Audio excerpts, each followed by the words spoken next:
जैसे हम बाजार में मान लो ये है number of articles, number of articles, जो आर्टिकल्स मतलब कोई भी सामान जो हम खरीदते हैं, परचेज्ड, और इधर है टोटल कॉस्ट, टोटल कॉस्ट। तो नंबर ऑफ आर्टिकल्स परचेज्ड, मान लो तुमने 4 चीजें खरीदी, तो उसकी कॉस्ट जो है सपोज 100 रुपीज है ना। अब तुमने 4 की जगह मान लो 8 चीजें खरीदी, तो उसकी कॉस्ट जो है वो मान लो 150 रुपीज है ना। अगर तुमने 10 खरीदी तो हो सकता है उसकी कॉस्ट जो है 300 हो जाए, है ना। तो हम क्या आर्टिकल्स खरीद रहे हैं उस पर डिपेंड करता है। तो जैसे जैसे हम नंबर ऑफ आर्टिकल्स ज्यादा खरीदेंगे, हमारी कॉस्ट जो है वो क्या होगी, बढ़ेगी। बढ़ेगी। तो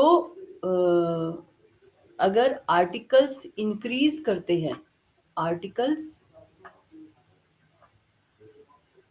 आर्टिकल्स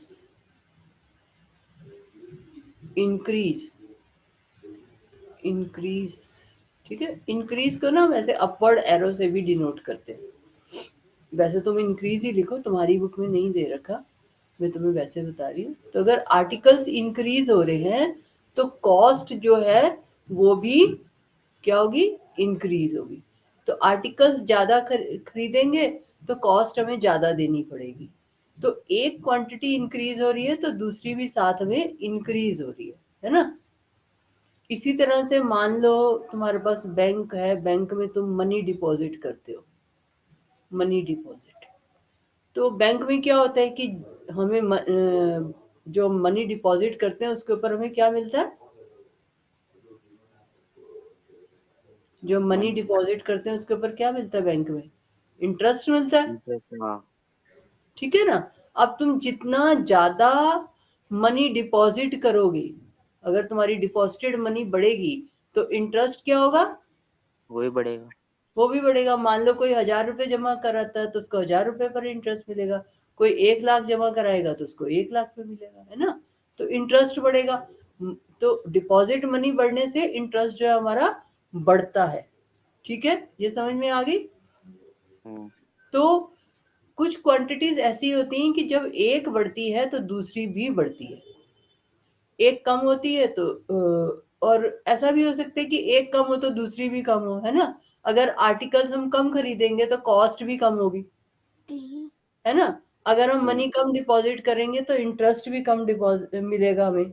तो अगर हमारी एक क्वांटिटी बढ़ने से दूसरी क्वांटिटी बढ़ती है या एक क्वांटिटी घटने से दूसरी भी घटती है, तो हम ये कहते हैं कि वो जो है मतलब कि एक उनमें जो है इंक्रीज वाला रिलेशनशिप है ना।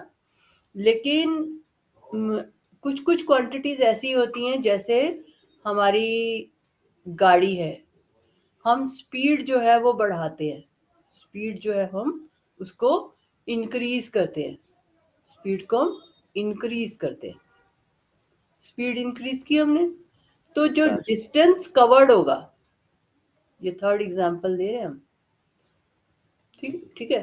तो जो डिस्टेंस कवर्ड होगा वो क्या होगा, डिस्टेंस कवर्ड।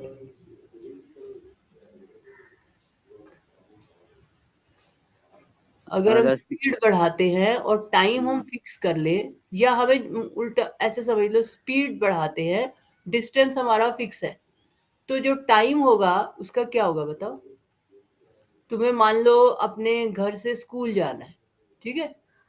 हम्म, तो तुम अपने घर से स्कूल जाते हो तो तुमने अपनी स्पीड जो है वो अगर बढ़ा दी, तो टाइम जो है वो क्या होगा, घटेगा। टाइम घटेगा, ठीक है। तो स्पीड बढ़ा दी, डिस्टेंस जो है वो तो कांस्टेंट है, डिस्टेंस क्या कांस्टेंट है, एक एक सर्टेन डिस्टेंस पे हम ट्रेवल कर रहे हैं, तो हमारा टाइम जो है वो क्या होगा, डिक्रीज होता घटे। है ना। मान लो तुम अपने स्कूल जो है बाय वॉक करके जा रहे हो, ठीक है, ऐसे हो सकता है कि तुम वॉक करके जा रहे हो, ऐसे भी हो सकता है कि तुम स्कूल जो है भाग के जा रहे हो, है ना, वॉक, रन, या फिर बाय कार जा रहे हो या बाय रिक्शा जा रहे हो। तो जब हम जैसे जैसे हमारी स्पीड बढ़ती जाएगी उसी तरह से जो टाइम होगा, टाइम हमारा जो है वो कम लगेगा, घटता है। ठीक है ना। हम्म, तो इस तरह से, या हम 40 किलोमीटर पर आवर की से जा रहे हैं, 60 किलोमीटर पर आवर से जा रहे हैं या 80 किलोमीटर पर आवर से जा रहे हैं, उसके हिसाब से भी टाइम कम लगेगा।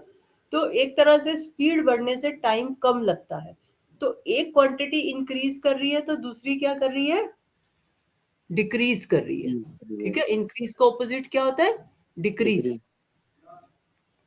तो एक इंक्रीज करने से दूसरी क्या हो रही है, डिक्रीज कर रही है। तो हमारे पास इस तरह से डिफरेंट डिफरेंट सिचुएशंस होती है मैथ्स में। ठीक है, एक ये हो सकता है कि जैसे मान लो तुम्हारे स्कूल का जो लॉन है, मैम कहती हैं आज लॉन साफ करना है। ठीक है, लॉन जो है वो हमें क्लीन करना है। अब लॉन क्लीन करना है अगर हमें, तो हम मैम ने 10 बच्चों को लगाया, तो मान लो 10 बच्चों ने मिलके लॉन क्लीन किया तो उनको 1 घंटा लगा। अब नेक्स्ट टाइम जब मैम ने लॉन क्लीन कराना था तो उसने 10 की जगह 20 बच्चों को लगा दिया। ठीक है, तो अब टाइम जो है क्या होगा, घटेगा। घटेगा। तो इस केस में एक की जगह आधे घंटे में ही हो जाएगा, है ना। तो जैसे जैसे मैन पावर बढ़ती है, ये तो एक तरह से मैन पावर हो गई, तो ये मैन पावर है या वर्कर्स कह लो। तो मैन पावर अगर बढ़ेगी तो टाइम जो है वो यहाँ पर डिक्रीज हो रहा है। तो एक चीज इंक्रीज हो रही है, दूसरी डिक्रीज हो रही है ना। तो एक मोटा मोटा तुम्हें ये समझना है कि कुछ सिचुएशंस ऐसी होती हैं जिसमें एक क्वांटिटी के बढ़ने से दूसरी भी बढ़ती है, और कुछ ऐसी सिचुएशन है जिसमें एक क्वांटिटी के बढ़ने से दूसरी जो है वो घटती है, चेंज इन क्वांटिटी जो है वो कम होती कुछ जाती है। चीज मतलब सिचुएशन में दोनों दोनों चीज बढ़ जाती है। हाँ, किसी सिचुएशन में दोनों बढ़ेंगी, किसी में एक के बढ़ने से दूसरी घटेगी। ठीक है, तो मतलब उल्टा हो रहा है। तो ये हमें नोटिस करना होता है इस टॉपिक में सबसे पहले, कि हमारी एक के बढ़ने से दूसरी बढ़ रही है या घट रही है। अब इसमें जो चीज तुमको समझनी है वो ऐसे है कि मान लो, अब हम बात करेंगे डायरेक्ट प्रोपोर्शन की, कि ये क्या होता है डायरेक्ट प्रोपोर्शन। अब मान लो तुम एक कॉपी खरीदते हो, ठीक है, और उसकी प्राइस कितनी होती है कॉपी की, हम्म, एक 50-60 रुपए। कॉपी है 50-60 रुपए। 50-60 रुपए। तो प्राइस इन रुपीज लिख देती हूँ, ठीक है। तो 50 रुपीज की तुम्हारी एक कॉपी। अब तुम मान लो एक की जगह 5 खरीदते हो, तो फिर तुम मम्मी से कितने पैसे लोगे, ओ 250। 250, ठीक है ना। अब मान लो तुम 5 की जगह 10 लेते हो, तो तुम्हें 500 रुपये चाहिए, ठीक है ना। अगर तुम 15 लेते हो तो 750 रुपये चाहिए, ठीक है ना। ऐसे चलेगा। हाँ। अब इसमें क्या हो रहा है कि जैसे जैसे हम नोटबुक्स बढ़ाते जा रहे हैं हमारा प्राइस भी बढ़ता जा रहा है ना, उतना ही हमें पैसे ज्यादा देने पड़ रहे हैं, तो हमारा जो मनी है वो बढ़ती जा रही है। तो एक के बढ़ने से दूसरा क्या हो रहा है, बढ़ रहा है, ठीक हाँ, है। पर एट द सेम टाइम इसमें क्या हो रहा है कि अगर हम रेशियो देखें, पहले वाले की रेशियो जो है वो क्या है, 1/50। दूसरे वाले की क्या है, 5 फाइव 4 अपॉन 250। फिफ्टी तीसरे वाले में क्या है, 10/500। 500। हम इसकी रेशियो ऑब्जर्व करें, ठीक है। और फिर है 15/750। ठीक है। अब ये पहले वाले की रेशियो है। अब ये जो दूसरा वाला है इसको हम सिंप्लीफाई कर सकते हैं काट पीट के। जो सेकंड वाला कर सकते हैं। हाँ, क्या आएगा? 50, 1:50। 1/50, ठीक है। अब थर्ड वाले में थर्ड वाले में 1/50। अगेन 1/50, जीरो से जीरो कट गया, ठीक है। इसमें 1/50। तो ये रेशो इक्वल आ गई सारे में, हाँ है ना? हाँ। तो अगर ये रेशो ऐसे इक्वल आती है और एक के बढ़ने से दूसरा बढ़ रहा है और रेशो इक्वल आ रही है, या एक के घटने से दूसरा भी घट रहा है और रेशो इक्वल आ रही है, तो हम ये कहते हैं कि ये दोनों डायरेक्ट प्रोपोर्शन में, number of notebooks and price. तो हम यहाँ पर क्या कहेंगे कि number of notebooks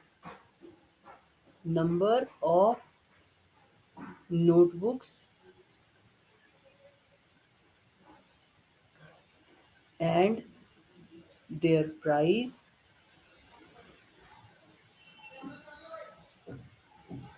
are in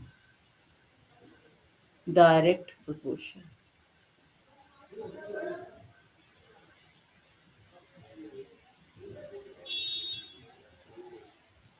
ठीक है, समझ आ गया कि डायरेक्ट प्रोपोर्शन में कब होता है? एक के जब बढ़ने सारे। से दूसरा तो बढ़ रहा है पर साथ में उसकी रेशियो भी सेम आ रही है।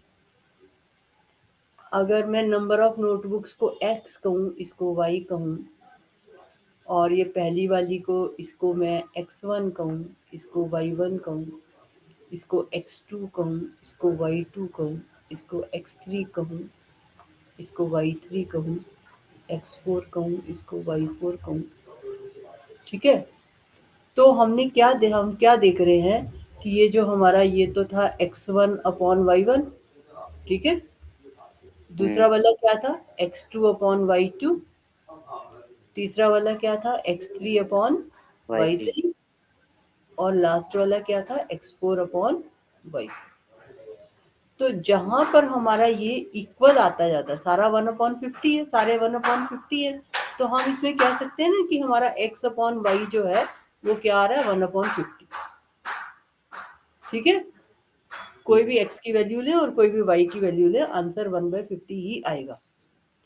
तो जब ये हमारा x/y 1/50 एक तरह से क्या हो गया? कांस्टेंट। एक कांस्टेंट मिल गया इसको कि हमेशा यही आएगा इस केस में। तो अगर हमारा x/y कांस्टेंट आ जाता है तो हम ये कहते हैं कि वो डायरेक्ट प्रोपोर्शन में है। ठीक है, क्लियर हो गया? हाँ। डायरेक्ट प्रोपोर्शन वाली बात समझ में आई? मतलब ये एक्स मतलब कांस्टेंट है, मतलब वो डायरेक्ट प्रोपोर्शन कांस्टेंट है। मतलब एक ही नंबर आ रहा है। जैसे मान लो x/y ये भी 1/50 आ रहा है, ये भी 1/50 आया, हर एक में 1/50 आ रहा है। जैसे यहाँ पर मैं लिख रही थी ऊपर ये। अब इसमें देखो, number of articles purchase, total cost. अब यहाँ पर ये सेम चीज नहीं हम खरीद रहे। हम यहाँ पे हमने यहाँ 4 कोई चीजें खरीदी, 8 कोई खरीदी, 10 कोई खरीदी, है ना? अब ये 100, 150, 300। अब इसके केस में देखो x1/y1 कांस्टेंट आएगा। पहला वाला देखो, पहले वाले की रेशियो क्या आएगी? तो 25। 4/100। तो ये आ गई 1/25। दूसरे वाले में देखो 4/75। हाँ, फिर आगे नहीं होगा। अच्छा, 10/300 में कितना आ रहा है? यही 1/30। 1/30। अब ये इक्वल आ रहे हैं कोई? नहीं। नहीं ना। ये एक हम्म। तरह से हमारा ये x1/y1 है, ये हमारा x2/y2 है, ये हमारा x3/y3 है। पर ये कांस्टेंट नहीं आ रहा। यहाँ 1/25 आया, यहाँ 4/75 आया, ये 1/30 आया। तो अगर ये कांस्टेंट नहीं आता है तो वो हम ये नहीं कहेंगे कि वो जो है डायरेक्ट प्रोपोर्शन में। डायरेक्ट प्रोपोर्शन में मतलब क्या है कि वो कांस्टेंट आना चाहिए। बढ़ तो रहा है, एक के बढ़ने से दूसरा बढ़ रहा है। आर्टिकल्स बढ़ाते जाओ बाजार में तो हमें ज्यादा से ज्यादा पैसे देने पड़ेंगे, है ना? हम्म। लेकिन हमारी जो है, हमने पहले 4 खरीदे, फिर 4 और खरीद लिए, फिर 10 और खरीद लिए, ये कर रहे हैं ना हम। 2 और खरीद लिए तो 10 हो गए। तो हमारी प्राइस बढ़ती जा रही है। लेकिन यहाँ पे ये इंक्रीज तो हो रहा है पर डायरेक्ट प्रोपोर्शन में नहीं जा रहा, और इस केस में ये डायरेक्ट प्रोपोर्शन में जा रहा है। ठीक है ना, समझ में आ गई बात? हाँ। तो अगर वो डायरेक्ट प्रोपोर्शन में जाता है तो हम उसको क्या बोलते हैं कि हमारी जो वो है एक्स अपॉन वाई जो है वो कांस्टेंट है।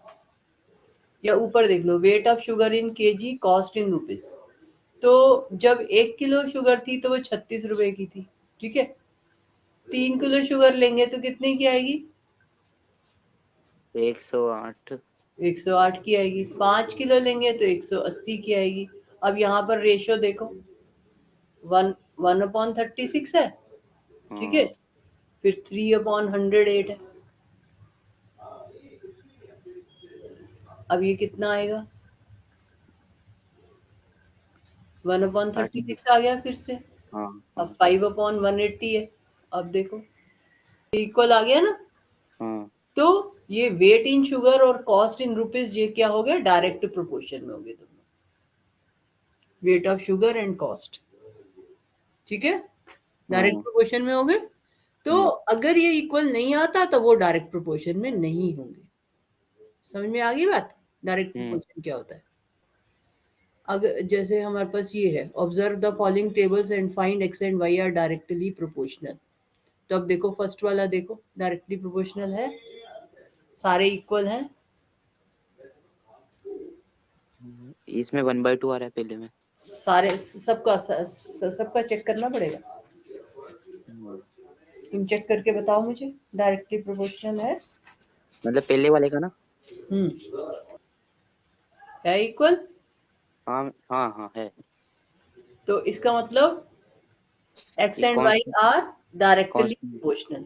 ठीक है, x and y are directly proportional. अब सेकंड वाला देखो,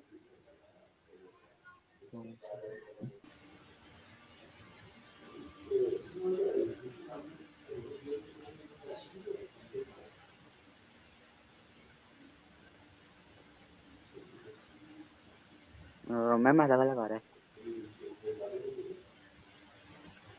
थर्ड वाले में हाँ। कहाँ पे कॉन्ट्राडिक्ट हो रहा है? अ, मतलब 3 सेम आए, फिर दो दो हम्म, सेम आए, फिर मतलब दो 1/4 आए, तो फिर ठीक है, जैसे ही एक अलग आ जाएगा ना वहीं छोड़ दोगे करना। जैसे ही हाँ। फर्स्ट 3 सेम आ गए, तुमने फोर्थ में देखा 1/4, तो इसका मतलब वो डायरेक्ट प्रोपोर्शन में नहीं है, 1/3 नहीं आया है ना। तो जैसे ही देखोगे पेपर में क्वेश्चन ऐसा है, कोई भी वैल्यू अगर अलग आंसर दे रही है तो बस ये देख लो कि तुम्हारी कैलकुलेशन की गलती ना हो। तो इसका मतलब वो डायरेक्ट प्रोपोर्शन में नहीं है, they are not directly proportional. ठीक है, समझ में आ गया? हाँ मैम। ये मैंने डेफिनेशन लिख दी है, लेफ्ट साइड पे देखो। Two quantities x and y are in direct proportion, meaning they are directly proportional if they increase या if both of them decrease।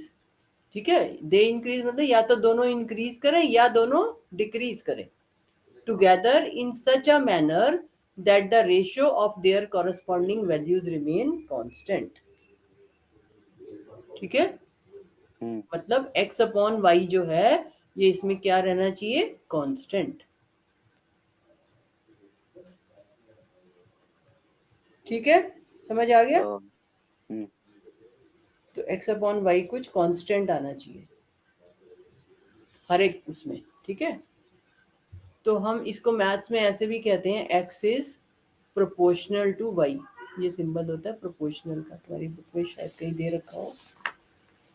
तो ये सिंबल होता है प्रोपोर्शनल का। ठीक है, समझ आ गई बात? ये एंड जैसा। एंड नहीं, ऐसे, ये ऐसे अल्फा की तरह, बस इतना। एंड तो ऐसे होता है, एंड नहीं, सिर्फ ऐसे। ये ऐसे जाके ऐसे, इन्फिनिटी पता है? इन्फिनिटी, हाँ। इन्फिनिटी का सिंबल कैसा होता है? क्या बोलते हैं? इन्फिनिटी तो ऐसे होता है पूरा ऐसे, हाँ तो हमने पूरा नहीं बनाया ना, एक साइड से बस इतना ऐसे प्रोपोर्शनल। स्कूल में नहीं बताया? हाँ नहीं। चलो छोड़ो, नहीं बताया था, ठीक है। हम्म, तो ये सिंबल होता है प्रोपोर्शनल का, राइट। हाँ तो समझ आ गई, डेफिनेशन समझ में आ गई प्रोपोर्शनल का मतलब क्या होता हाँ है ना। दोनों इंक्रीज करें या दोनों डिक्रीज करें, और सारी रेशियो तुमने चेक कर लेनी है ना। Okay, following are the car parking charges near a railway station up to 4 hours, 8 hours, 12 hours। अच्छा, check if the parking charges are in direct proportional to the parking time. ये तुमने देखा है ना। एक को यहाँ पर हम x ले लेते हैं, टाइम को, और ये यहाँ पे y ले लेते हैं हम, चार्जेस को, ठीक है। पार्किंग देखिए ना, पार्किंग में क्या होता है, वो कहता है भैया 1 घंटे में आओगे तो इतने पैसे लगेंगे, 2 घंटे में आओगे तो इतने पैसे लगेंगे, होता है ना हिसाब। हाँ। देखा है? गाड़ी पार्क करते हैं लोग। तो ये एक्स जो है टाइम इन आवर्स है, टाइम इन आवर्स। और चार्जेस जो हैं ये है इन रुपीस। तो अब 4 घंटे के लिए उसने पार्क किया तो उसने कहा 60 रुपए लगेंगे। उसने 8 घंटे के लिए पार्क किया तो उसने कहा 100 रुपए लगेंगे। फिर 12 घंटे के लिए अगर वो चार्ज करता है, पार्क करता है गाड़ी अपनी, तो वो कहता 140 लगेंगे। अब जैसे जैसे टाइम बढ़ेगा पार्किंग चार्जेस बढ़ रहे हैं, हम्म, बढ़ रहे हैं ना। पर क्या वो डायरेक्ट प्रोपोर्शन में है?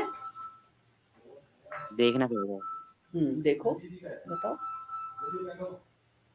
मैम हम्म ये है नहीं है, मतलब सेकंड में गलत आ गया। सेकंड में गलत आ गया, ये 4/60 था, तो ये हुआ 2/30। और हाँ सेकंड क्या है, 8/100। हाँ, तो ये 2/25 हो गया। तो बस यहीं से ही गड़बड़ होगी, तो बस नहीं है।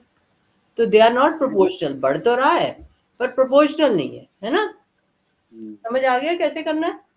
हम्म, तो कह रहे check if the charges are in direct proportion, तो तुम कहोगे they are not in direct proportional with time, time के हिसाब से प्रोपोर्शनल नहीं है। ठीक है, क्या आंसर लिखोगे? पार्किंग चार्जेस, तुम्हें पूरा ऐसे लिखना पड़ेगा। देखो, पहले हमने किया क्या था, 4/60 इज नॉट इक्वल टू 8/100। ठीक है, पहले तो हम ये देखेंगे ना कि इक्वल नहीं है, फिर हम कहेंगे therefore parking charges, a mixture of paint is prepared by mixing 1 part of red pigments with 8 part of base, 1 part of red pigment or 8 part of base। In the following table, find the parts of base that need to be added। समझ में आ रहा है क्या क्या करना चाह रहा है ये?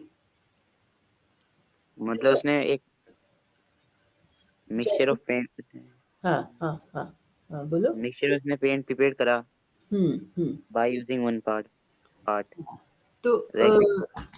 तुमने देखा होगा जब घरों में पेंट होता है ना बेटे, तो मान लो तुम्हें ये है कि मुझे रेड कलर का पेंट चाहिए, ठीक है, रेड कलर करवाना है। तो वो रेड कलर जो है वो तो पिगमेंट होता है, उसको वो डालता है किसमें, एक उसका बेस है, एक वो बेस लेके आता है, उस बेस में रेड कलर डालता है और फिर उससे पेंट करता है।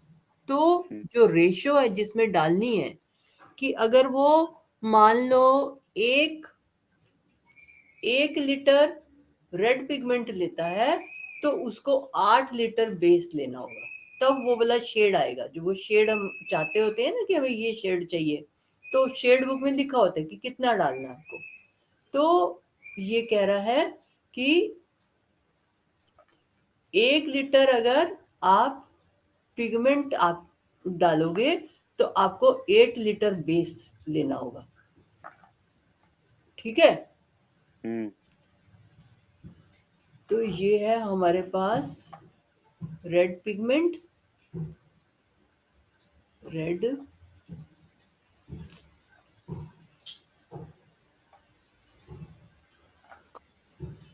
रेड पिगमेंट और ये है बेस।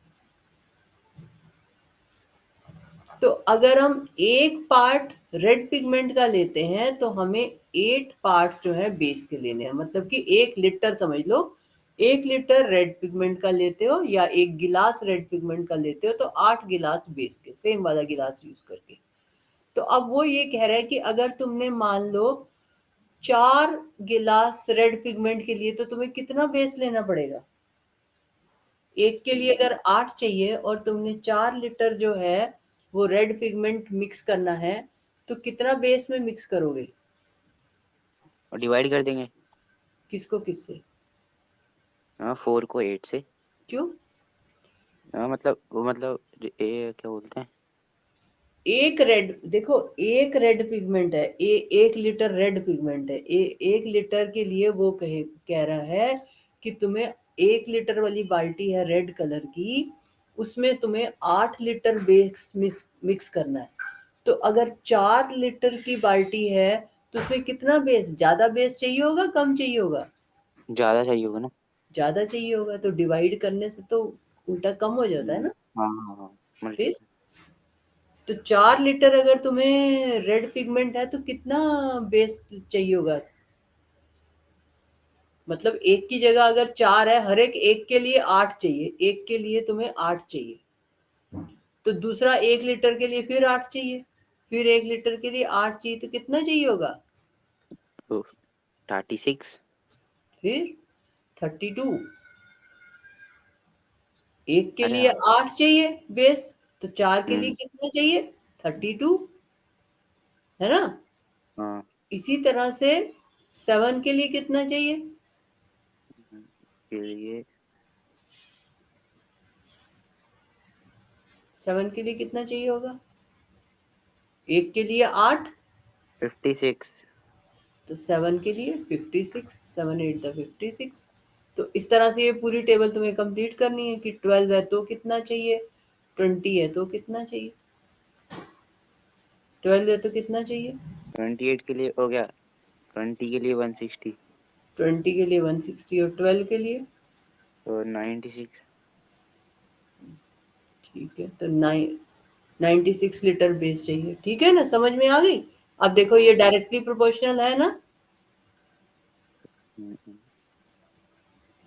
सब हम 8 से मल्टीप्लाई कर करके निकाल रहे थे ना। अरे हाँ। हम्म। हाँ तो डायरेक्टली प्रोपोर्शनल है कि नहीं है। है। हाँ तो ये दे आर डायरेक्टली प्रोपोर्शनल। ठीक है, parts of red segment and red pigment and part of base are directly proportional. अब ये कह रहे हैं in question number 2 above if one part of red pigment required 75 millilitre of base, तो वो कहते हैं कि अगर 1 के लिए 8 ना हो करके 1 के लिए हमें अगर 75 चाहिए होता मिलीलीटर ऑफ बेस, ठीक है, तो how much red pigment should be mix with 1800 millilitre of base. तो अगर हमारा 1800 मिलीलीटर होता बेस तो हमें कितना पिगमेंट चाहिए यहाँ पे। मतलब समझ उसको आई? एक के लिए। एक के लिए हमें हमें ये पता चल गया कि red pigment and base are directly proportional, ये तो समझ में आ गई हमको। हम्म। Red pigment and base are directly proportional. अब अगला पार्ट पढ़ो अपने आप, क्वेश्चन पढ़ो पहले।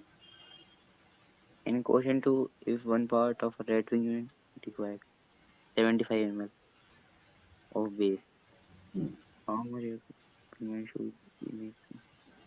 मतलब कितना रेड पिगमेंट लगेगा। हम्म 1800 ml। हम्म हम्म। तो अब तुम्हें ये पता है कि ये डायरेक्टली प्रोपोर्शनल तो है, हम्म। तो अगर ये डायरेक्टली प्रोपोर्शनल है तो ये हमें नहीं पता कितना लगेगा, तो हम सोच लेते हैं मान लो ये जो है हमारा कुछ जो हमें निकालना है, इसको हम यहाँ पर कह देते हैं, मान लो x लगेगा, ठीक है। अब हमको ये तो पता है ना कि ये डायरेक्ट प्रोपोर्शनल है, तो इसका मतलब 1/75, 75 लिखा है ना, हाँ, 1/75 और x/1800 ये क्या होंगे आपस में? तो मल्टीप्लाई 1/75 और x/800 क्या होंगे? जब डायरेक्टली प्रोपोर्शनल होते हैं तो ये रेशियो क्या होती हैं? जब दो कांस्टेंट। कांस्टेंट तो इक्वल होती है ना, कांस्टेंट मतलब इक्वल होती है, हम्म ठीक है। तो ये इसके इक्वल होगा, हमने यही तो ऊपर किया था ना कि जब भी डायरेक्टली प्रोपोर्शनल होता है तो ये जो है x1/y1 x2/y2 सब इक्वल होते हैं, यही हम्म, देखा था ना हमने। हाँ, ये सब इक्वल आ रहे थे ना हमारे यहाँ पर, x1/y1 x1/y1 equal to x2/y2, यही आ रहा था ना हमारे पास, इक्वल टू x3/y3, ये सारे इक्वल आ रहे थे डायरेक्टली प्रोपोर्शनल में। तो जब डायरेक्टली प्रोपोर्शनल होते हैं तो सब इक्वल होते हैं, या इक्वल है तो डायरेक्टली प्रोपोर्शनल होंगे, है ना। अगर इक्वल है तो डायरेक्टली प्रोपोर्शनल होंगे, और डायरेक्टली प्रोपोर्शनल है तो इक्वल होंगे। तो हमने पहले तो देखा ये डायरेक्टली प्रोपोर्शनल है। अब दूसरा क्वेश्चन में उसने कहा कि अगर मान लो ये 1 के लिए हमें 75 चाहिए होता, तो अगर बेस 1800 मिलीलीटर है तो हमें कितना पिगमेंट चाहिए? तो हमें तो ये पता है कि डायरेक्टली प्रोपोर्शनल है, तो हम इसको इक्वल कर देंगे। तो x किसके इक्वल होगा? 75 के 1/75 इक्वल टू x/100, 1800 को उधर लेके जाओ, 1800 को दूसरी तरफ ले जाओ, तो ये डिवाइड में था मल्टीप्लाई में जाएगा। 1/, हाँ मल्टीप्लाई में जाएगा, तो 1/75 इंटू 1800 हो जाएगा, हम्म इक्वल टू एक्स। तो अब इसको सिंप्लीफाई करोगे तो x का आंसर आ जाएगा ना, hmm x equal to 20। 24। A machine अब in a soft machine, machine in a soft drink factory fill 840 bottles in 6 hours. How many bottles it fill in 5 hours? हम्म, तो, तो टाइम जब बढ़ जाएगा तो नंबर ऑफ बॉटल्स ज्यादा fill करेगी। हम्म, हाँ। तो जितना टाइम ज्यादा होगा उतनी ज्यादा बॉटल्स फिल होंगी, डायरेक्ट प्रोपोर्शन में आ गए ना दोनों। हम्म, हम्म तो हम्म निकालो। Machine in a soft drink factory fills 840 bottles in 6 hours। तो दो चीजें हैं यहाँ पे, एक तो टाइम है हम्म, और दूसरा क्या है? नंबर ऑफ बॉटल्स है। हाँ, ऐसे बना लोगे अपने आप कि क्या क्या दे रखा है हमें। तो अब टाइम जो है 6 घंटे दे रखा है, 6 आवर्स में कितनी? 840। तो क्वेश्चन क्या है? How many bottles will it fill in 5 hours? तो 5 आवर्स में कितनी बॉटल्स? तो अपन को पता नहीं तो एक्स ले लेंगे। टाइम टाइम कम हो रहा है, टाइम उसने 6 से 5 पे ले आया, ठीक है। हम्म, तो अगर टाइम कम हो रहा है तो नंबर ऑफ बॉटल्स कम फिल होंगी, ज्यादा फिल होंगी? हाँ, ज्यादा फिल होगी ना। और टाइम कम होने से 6 घंटे की जगह 5 घंटे मिलेंगे मशीन को, तो ज्यादा फिल कर पाएगी। नहीं, अरे कम करेगी। तो एक चीज कम होके दूसरी भी कम होती है, तो वो क्या होते हैं? डायरेक्ट प्रोपोर्शन में होते हैं, ठीक है ना। अभी तो तुम्हें पता है ये सारी एक्सरसाइज डायरेक्ट प्रोपोर्शन की है, पर अब आगे हम्म जब इनवर्स प्रोपोर्शन करोगे तो फिर पेपर में तो तुम्हें ध्यान देना पड़ेगा कि डायरेक्ट प्रोपोर्शन का क्वेश्चन है या इनवर्स प्रोपोर्शन का। तो हर क्वेश्चन में ध्यान से देखना है। तो यहाँ पर टाइम जो है वो हमारा डिक्रीज हो रहा है। अगर हम मशीन को कम टाइम देंगे तो नंबर ऑफ बॉटल्स जो है वो भी कम होंगी, हम्म कम हो जाएंगी ना बॉटल्स। हम्म तो कम बॉटल्स को वो फिल कर पाएगी। तो इसका मतलब दे आर डायरेक्टली प्रोपोर्शनल। एक के कम होने से अगर दूसरा कम हो, या एक के ज्यादा होने से दूसरा ज्यादा हो, और रेशियो कांस्टेंट रहे, तो वो डायरेक्टली प्रोपोर्शनल होते हैं, ठीक है। हम्म, तो अब ये जो हमें आंसर निकालना है, इसको तुम कुछ मान लो इसको हम y कह देते हैं, यहाँ पर y लिख लो। तो हमारे पास क्या आएगा? 6/840 इक्वल इक्वल। टू 5/y, ठीक है। तो अब इसको सिंप्लीफाई करो, कैसे करते हैं, तुम्हें आता है, कैसे करते हैं बताओ। इसको ये मतलब ये मल्टीप्लाई में हो जाएगा। हाँ बताओ कैसे करते हैं।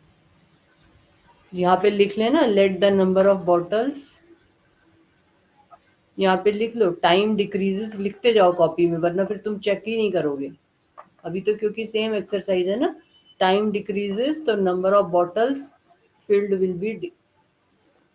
Will decrease.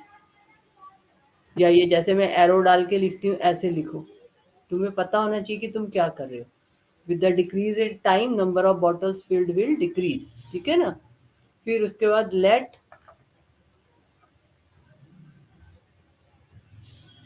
Number of bottles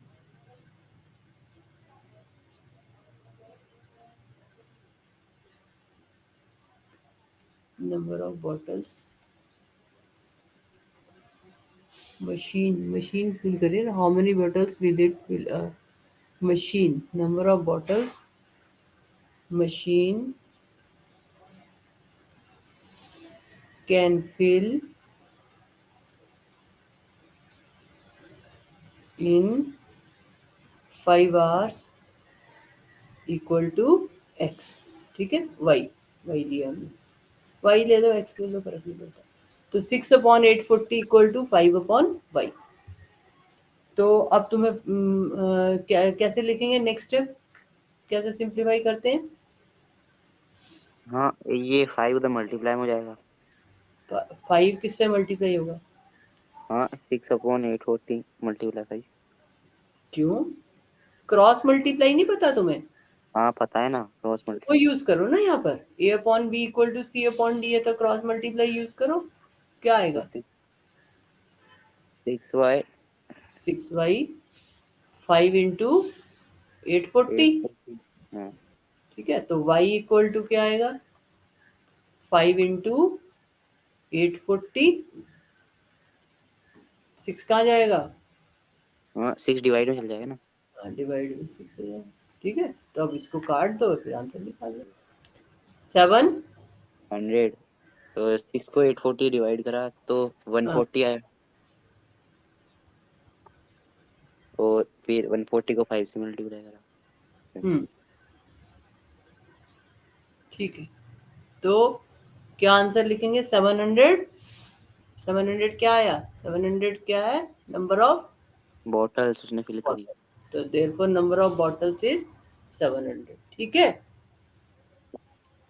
समझ, in a model of a ship the mast is 9 centimeter high while the mast of the actual ship is 12-meter high. If the length of the ship is 28 meter, how long is the model ship। पढ़ो question को, पढ़ो पहले, question खुद पढ़ो। मतलब 9 metre उसकी height है, पर एक्चुअल में उसकी 12 मीटर हाइट है।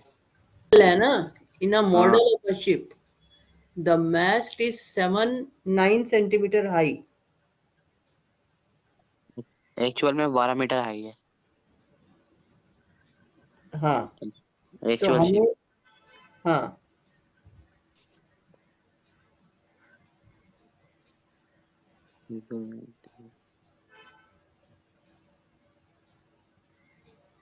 मतलब एक्चुअल शिप की है 28, और मॉडल शिप की निकालनी, मतलब अपन को हाँ, लेंथ। ये जो शिप में लंबे लंबे पिलर से लगे हुए हैं ना, इसी को मैस्ट कहते हैं ना, लगा रहता है सेंटर में, है ना।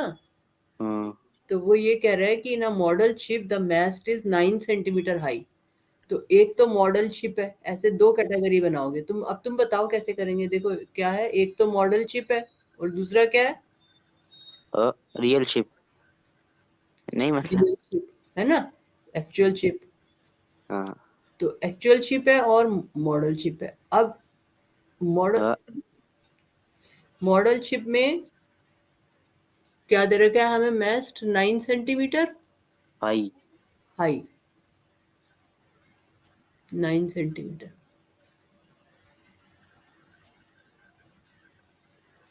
while the और real mass of actual ship is 12 centimetre. 12 centimetre.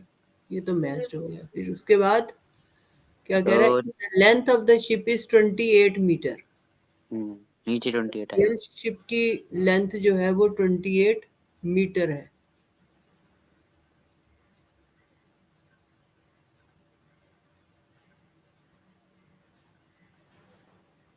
Twenty eight metre. तो हमें मॉडल शिप की लेंथ बतानी है।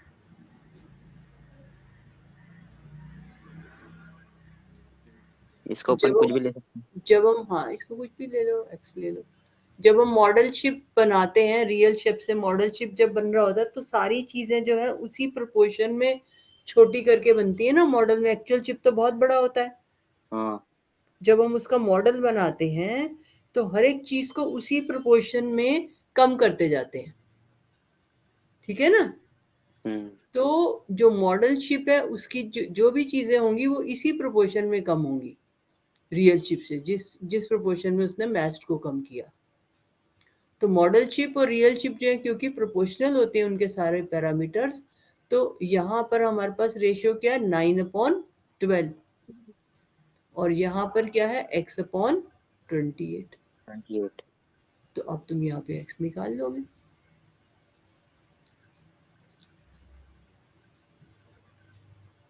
ये 28 उधर चल जाएगा। हाँ, क्रॉस मल्टीप्लाई कर लो। Okay. 9 × 28 equal to 12x। 12x। तो अब x निकाल लो, x इक्वल टू 9 × 28/12।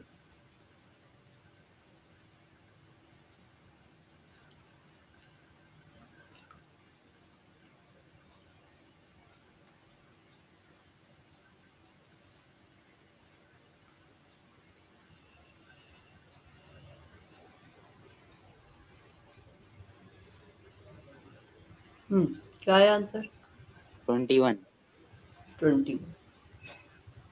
तो 21 क्या आ जाएगा?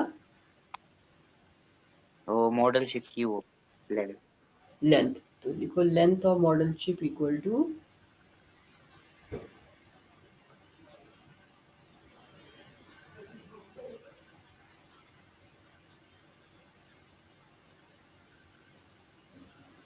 21 सेंटीमीटर। ठीक है, हम्म समझ आ गया। तो इस तरह से दो कैटेगरी बना करके उनको इस तरह से जो भी दे रखे आप वो फिल करके और फिर निकाल लो। और यहाँ पे लिख लो let x be the length of model ship. Let x be the length of the model ship.